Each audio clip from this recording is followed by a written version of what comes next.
बेटियां अच्छे वक्त आने पर खूबसूरत फूल बन जाती हैं और बुरे वक्त पर कांटों पर भी चल लेती हैं। बेटियां भी चिड़ियों की तरह होती हैं। जब आंगन से उड़ जाती हैं तब सन्नाटे का एहसास होता है।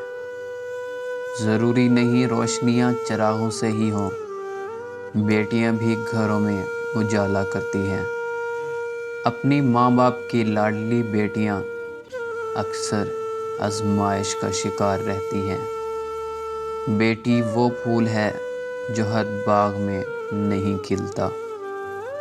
बेटियों का अगर पाँव फिसल जाए तो पूरा घर मुंह के बल गिरता है। बेटी की मुस्कुराहट वीरान घर को भी खुशियों से भर देती है।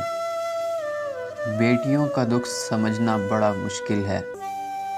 इनके लिए तो इसी घर में जगह नहीं रहती जहां वो पैदा होती हैं। बेटियां खेलते खेलते बड़ी हो जाती हैं।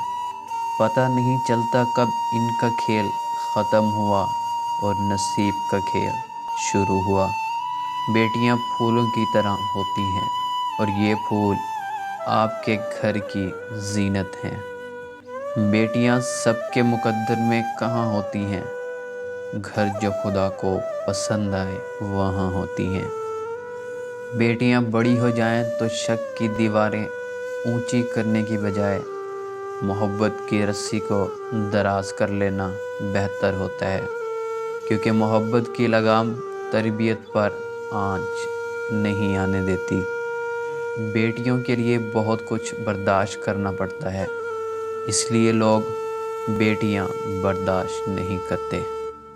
एक बेटी के लिए बहुत फ़ख्र की बात होती है जब कोई कहता है ये तो बिल्कुल अपने बाप पे गई है। बेटियां तो रहमत होती हैं, बाप का दुख समेटती हैं और माँ के आंसू पोंछती हैं।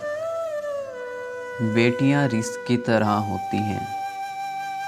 बेटी रहमत का दरवाज़ा, बख्शिश का ज़रिया, जहन्नम की ढाल है।